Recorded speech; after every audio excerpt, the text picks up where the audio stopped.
We're calling LAWA on the 16th at 8:20 a.m. We're calling Internal Affairs again.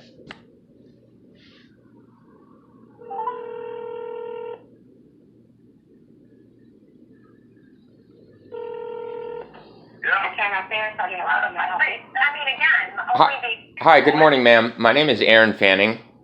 I know that LAPD Internal Affairs contacted you guys a couple days ago. I've spoken to another officer there who spoke to LAPD about that. I've been under threat by Frank Shin for over a year now. Shin has been continuing to engage and defraud the courts, claiming that he's an LAPD detective like he has me, continuing actively. I never disclosed he was LAWA. I went through LAPD Internal Affairs in November, thought that I had things addressed legally, but as I came to find out, the captain there, who I spoke with then, used to be the Assistant Chief of Police at LAWA. So what's happening is I actually have LAPD has proven that I don't have a restraining order on file to be actively breaching, yet somehow there's an LAPD credentialed officer named Shin who's had me charged over 70 times for breach of this restraining order. Those breaches happen to be anytime I'm engaged with police officers, any incident report, like me reporting a bicycle being stolen, I'm getting criminally charged. I've had Frank Shin threatening my life, threatening to have me imprisoned for the rest of my life for over a year. He's assured I had no Marcy's rights repeatedly. He's assured and caused me to be repeatedly attacked by the person that I supposedly have violated these restraining orders against. Well documented and acknowledged that the day prior to his attempt to get service for a temporary restraining order, he brandished a gun on me. A month before that, he assaulted me on video. Both of those case reportings, which should have assured me some Marcy's rights, those vanished, and I actually document Shin in our text message exchange for the near year, telling me that he was closing out the brandishing case because I don't have video of it. So those never even show up in his discovery of his dirty case against me. So anytime I was engaged with law enforcement about trying to report drug use at my property and stuff like that, Frank's having me charged. I'm in the unit that Carol Sobel had Frank Shin help her, but in 2018, the tenant in this unit died in an arson fire. And there's no records on LAPD records. I got attacked. Shin's been playing with me. He still has in his possession an assault with a deadly weapons knife case that he did not want to have presented to any courtroom. While the alleged internal affairs complaint went through in November, that assault case and that brandishing case showed up at a different courtroom, not in the discovery of the charges against me and not attached. Never considered. Not only that, so I've been attacked twice in my building, in Carol Sobel's building, okay, by the same tenant. The first time I got attacked, I couldn't get response from LAPD because of the game that LAWA officers play at Pacific, which they shouldn't because they're not employees. But so what happens is I got attacked July 25th. I called for service 8 times in 5.5 hours. I'm autistic. I'm supposed to be in supportive care. I couldn't get service response. I was frustrated at 1:30 in the morning. I didn't want to engage with officers in a bad way. So I called communications back. I let them know, hey, I'm going to contact my social workers tomorrow and ask for help. So we tried that the next day. No, they didn't. They tried to put me on a hold, a private hold, no fire. Well, I was fine with it, super compliant, because I'm fine with anything as long as I'm going to the appropriate parties for things to be abdicated. Because I really, really don't do any drugs, and I really, really desperately want to become a contributing member of society again. But because of my disabilities and my history, it's really hard to get back on your feet when you're by yourself and you don't have family. And so only reason I accepted this housing is I'm supposed to have supportive services. I don't like the idea of housing because I feel guilty that I can't account for myself as a respectable, responsible adult. So I was trying to report proactively to make sure that I don't get in trouble and everything like that. And instead they tried to put me on a hold. I was fine with it. They took a report. They didn't want to, but communications made them take one because they saw the record that I've been trying to get service for nearly 24 hours. Super compliant, go on this hold. And it was strange, like even the ambulance like wrote down, they're like, what was this and how come they're sending you out? We've never seen someone so calm and okay. What? I was like, I don't know. It's just part of the process. I get to the county hospital and they try to tell me that I was accused of attempted murder. And I said, whoa, well, hey, I'll be honest with you. That's really crazy. And if I was the victim to that, I would hope there's a police report because I was trying to report for a day. They reject the hold. It's a community engagement issue, clearly. I'm back in my house by the guy that attacked me. I have no Marcy's rights. Can't find out. No detectives are talking to me. I get attacked again by the same dude September 10th. My landlord happens to be around the corner. To responding officers refuses to identify the suspect. The second time, he got through my front door and he rams off my bathroom door that I was barricaded in. That's in September. So in November, I go through internal affairs because this is getting way too crazy and like really I should be able to talk to a detective. I'm getting accused of all kinds of stuff. Can I please talk to a detective? Everything's found with Frank Shin, who hasn't been at LAPD. And they go run the incident report numbers, and that first attack, I have a victim sheet, LAPD victim sheet, yellow. Those numbers reflect the case. Those numbers reflect the DR. That DR reflects me as a suspect for attempted homicide. There's no record of me having been attacked the first time. So even the assault with a deadly weapons knife case, yeah, when Frank hid that, the same guy tried to attack me the next night. And actually, when I had called police for service, luckily I had the paperwork with me because they had no record of the call. Frank Shin, it caused so much confusion that LAPD didn't know how to address this because they're like, oh, well, if he has it, this has to be legitimate. Deal with LAWA. What do you mean deal with LAWA? I might as well be calling Nebraska PD. He has no business trying to abdicate a case here, especially when there is no recorded restraining order. It's him in text message telling me that I have it and that I'm going to have my day in court the day after he pulled a gun on me. So he's way out of line. I have video of boning, and I know who started this off as far as from LAPD. That was Morrison. We understand what he was doing because they were identifying discriminatorily people as unemployed as the identifier for case files to get pulled. See, I'm in these programs, but I had an atrophied mouth. I'm actually super intelligent. I actually know code enforcement. And literally, this is the problem because they got me in here and they defraud so much funding. And literally all I wanted was my supportive services. I started looking for my programs and these therapy that I'm supposed to be able to get so I get better, so I'm not a burden and taxing society. I never stayed in none of this residential. Why? Because I'm an Eagle Scout from the Pacific Palisades that grew up in a very, very bad household. So I don't have any support. And I had to run away when I was young because I was getting abused and molested. And so I ended up in the streets. I did things good. I did succeed. I did some stupid, evil shit when I was in my 20s, and I learned that I didn't want to have a negative impact on society. And that's when I ended up on Paint My Ride. I started just doing art sculptures. I've built so many policemen monuments, it's not funny. That's why I know code enforcement. And so I was looking for the programs, and what ends up happening is Carol Sobel and Co., LA Can Network, well, they happen to own a lot of entities, and they're not supposed to, and it's in conflict of interest. And they happen to own St. Joseph's, happen to own Venice Family Clinic, and happen to own Venice Community Housing. And so what happens in the contract, why everybody's out after me, not only do I not really even have a housing voucher, but the one they tried to sign me up on originally, well, it's clear what happens. There's supposed to be two entities that you're involved with through these programs. One's your landlord, Section 8. They have HIPAA installation. That's Venice Community Housing. Now, they can request that you are on programs. It gets additional funding. But they don't provide those services. That's St. Joseph's. And the problem is they use the entity's name. And they fulfill their fiscal credentials. So they can't even give services. That's why Venice is so fucked up. Because there are No staff members even hired or affordable to provide the services. St. Joseph's had an annual fiscal budget of $10 million with $1 million for a salary for a county-wide agency.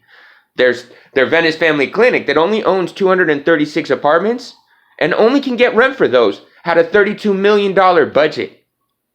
$9.5 million net positive after a $4.5 million speculatory buy on a piece of commercial property before AB 1197 passed that would have allowed them to convert it. They're stealing money that's allocated in our names for our care and using it for land buys. I've never harmed anybody, I'm not violent, and I don't steal. And instead, I'm being allowed to be abused, attacked, threatened, thieved from, and instigated.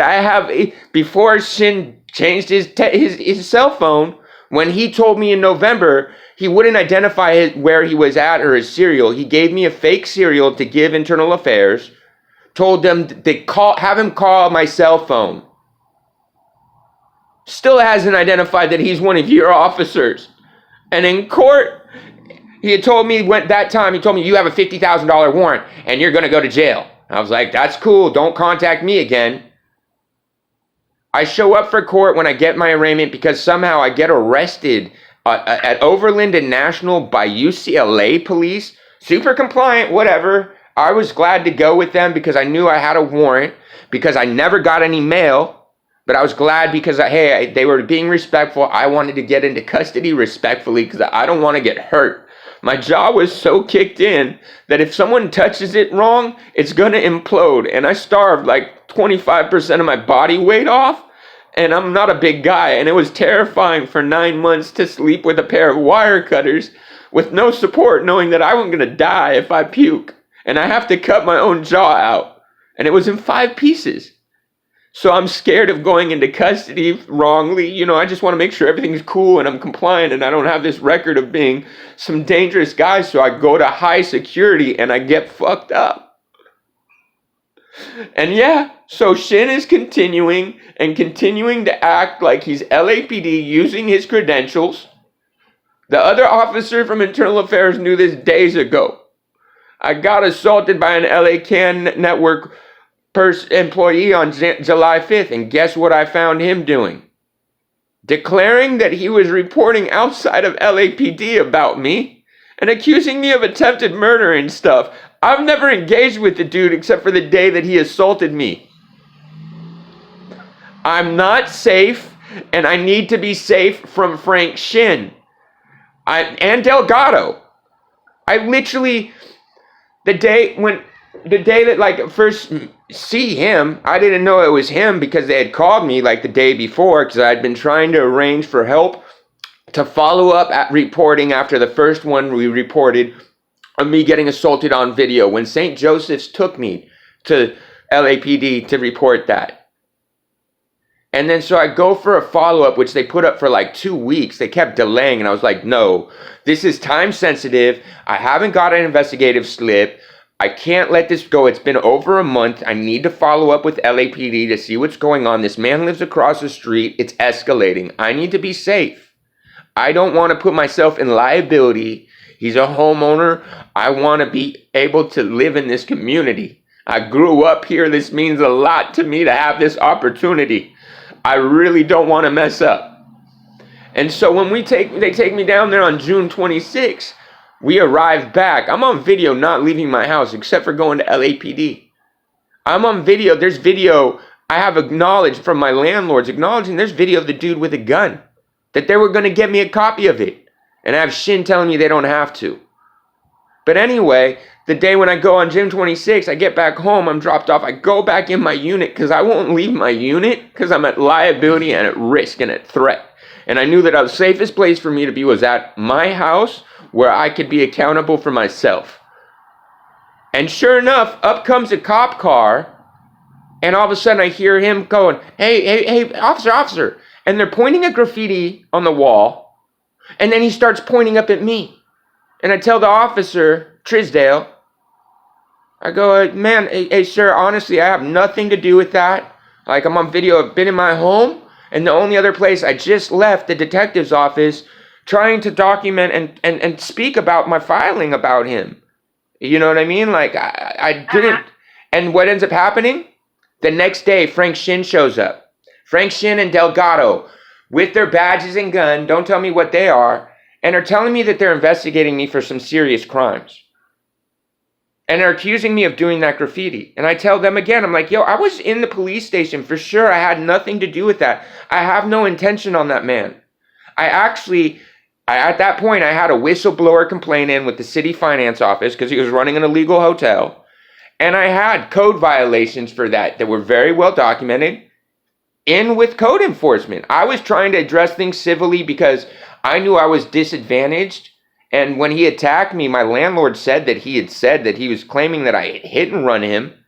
And I asked for them to document it. I asked them to help me assure that we report this to the police. And they said, no, we're going to support you. So I reported to code enforcement about the hotel, why he attacked me about the parking. Yeah, for some reason, Frank Shin's decided I don't deserve any rights when he's not a cop here. I've had LAWA officers repeatedly show up to my door with Department of Mental Health. I'm in a secured apartment building going through an eviction case that has been stalled really strangely because they keep trying to jump. They get continuances around the charges that Shin is trying to have pushed against me. That case is so dirty. 6 days before the arraignment, my mom, who I have a very difficult relationship with, very, very distressed. We had restraining orders between us and everything, but things have been very bad, and I've been trying to get some help from somebody that would hear me. 6 days before the arraignment, my mom is sent a copy of the courtside charges. She blows up. She doesn't talk to me again. I try to explain to her, I'm like, how did you get that? No one can get that. And she's telling me, demanding that I contact the public defender's office. I'm like, I can't. I will at arraignment. What are you talking about? Well, I show up for the arraignment. Go to ask to, sign in and ask for a public defender, because I don't even know what the charges are. I'm there for a $50,000 warrant. They tell me, don't even let me sign no paperwork. Tell me I'm conflicted out. I was like, what do you mean? Suddenly I'm facing 46 charges, and they had hired me a private attorney, was already assigned to me. The judge didn't tell anything. I never got even a chance for alternative public defender. And so, yeah, got some private defender on some super shady thing that, yeah, he acknowledged the first hearing there was an internal affairs investigation. He's not even willing to take my incident report number or video of LAPD having declared, and video of the alleged victim, and them declaring, yeah, there's no restraining order, and them correcting him because he had to try to have me arrested when I was talking with police May 27th. I have it on video. I was trying to engage with police officers about my own business, had nothing to do with him, and he comes out, literally, officers arrest him because of the weird verbiage that somehow got attached to this non-filed and non-served restraining order, claiming that if he approaches me, I'm arrestable. If he contacts me and asks me if I answer the phone, I'm arrestable. And so the officers ran it because I was super distressed. I got down on my knees. I was like, please just cuff me up. This has been going on for almost a year now. And sure enough, they ran it. There's no restraining order on file. So the next hearing I had in February, I had 70 charges. This needs to stop. I'm not, this is why people, literally the guy that died in this unit that Shin has hidden that arson of, he tried to hang himself 2 months before that arson. They're torturing people here. I have no social worker, and I've had none since July when Shin was involved talking that trash. When they tried to change the case of me getting assaulted to a standing altered document that says I'm accused of attempted murder. That would have assured me Marcy's rights, and I wouldn't have had to barricade myself in my bathroom door in September, which again, nothing's of record. So I would really appreciate some assurance that I'm safe from further harm from this. The thing is LAPD keep thinking that he's acting as LAWA. And as we know, he's not, and he can't. He's using stolen LAPD credentials, so we need to make sure that I'm safe from him. Okay, we'll do that. How are we going to do that? Because we have a criminal case that's going on. Let me just give you a little information. So, Airport Police Officer Shin is an airport police officer, right? We got that. But we do have airport police officers who do go down and work. And guess what's been very cleared up is he has not been there since last year. Okay. And he is not, and he's continuing to adjudicate cases. And as I said, there is no restraining order on file. So your buddy Shin cannot be trying to have me extorted through the courts because he's demented and insane. Salute. Fix it. Recorded and documented. To the feds. Bye.